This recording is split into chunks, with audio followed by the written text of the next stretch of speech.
ప్రస్తావించడానికి ప్రముఖ దర్శకులు నిర్మాత కె విశ్వనాథ్ గారు మనతో మాట్లాడడానికి ఫోన్ లైన్లో ఉన్నారు. నమస్తే అండి విశ్వనాథ్ గారు.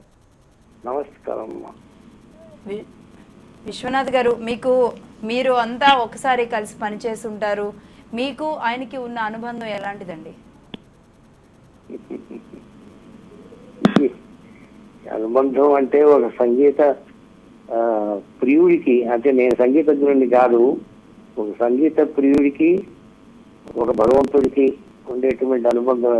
భక్తుడికి భగవంతుడికి అని అంబికా అగరబత్తి వాళ్ళ అడ్వర్టైజ్మెంట్ లాగా నేను ఆయన భక్తుడినమ్మా. అనుబంధం అంటే అది అంతకంటే ఏదన్నా బెటర్ మాట ఉంటుందేమో నేను చెప్పలేను, కానీ నాకు అంత గౌరవం, అభిమానం, భక్తి వారంటే.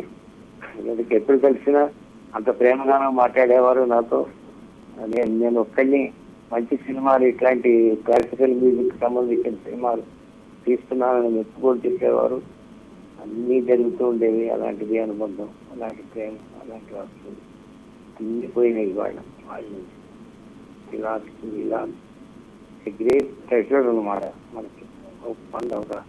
ఒక ఇది కోహినూరు వజ్రం పోయినట్టు పోయింది. అంతకంటే నేనేం చెప్పలేను.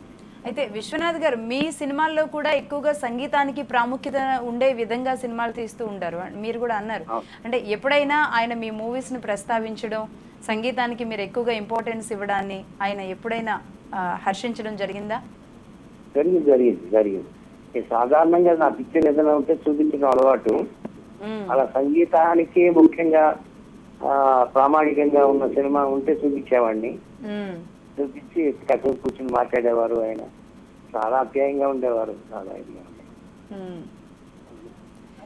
అంటే పుట్టింది ఆయన తెలుగువాడైనప్పటికీ అసలు మంగళంపల్లి బాలమురళీకృష్ణ తెలియని ఇండియన్ భారతీయుడు ఉండడేమో అండి. అంత చక్కటి ఒక సంగీతానికి సంగీతంలో ఒక విప్లవాన్ని తీసుకొచ్చారు. ఒక శాస్త్రీయ సంగీతంలో చిన్న పిల్లవాడి దగ్గర నుంచి పెద్ద వాళ్ళ వరకు అర్థమయ్యే విధంగా ఉంటుంది. ఇంకా మనకి ఒక ఎంఎస్ సుబ్బలక్ష్మి గారు, ఒక మంగళంపల్లి బాలమురళీకృష్ణ గారు, వీళ్ళందరూ చిట్టిబాబు, వీళ్ళందరూ కూడా ఒక లెజెండ్స్ అంటాము, అంతకంటే ఇంకేమైనా ఐకాన్ అంటాము. ఏదో అలాంటి మకుటాలు లాంటి వాళ్ళు, కిరీటాలు వీళ్ళందరూ. ఆ రోజుల్లో ముత్స్వామి దీక్షితులు, త్యాగరాజ స్వామి, శాస్త్రి లాగా ఇప్పటికి మనకి ఈ తరానికి బాలమురళీకృష్ణ గారు ఆ కోవలో వాడు. ఏమి సందేహం లేదు. కొంతమంది ఈ తరానికి ఆయన త్యాగరాజు లాంటి వాడు కూడా అంటూ ఉంటారండి. కరెక్టే మాట, మంచి మాట అది. అంత కంపేర్ చేయడం వల్ల, ఎందుకంటే ఈయన వాగ్గేయకారుడు కదమ్మా.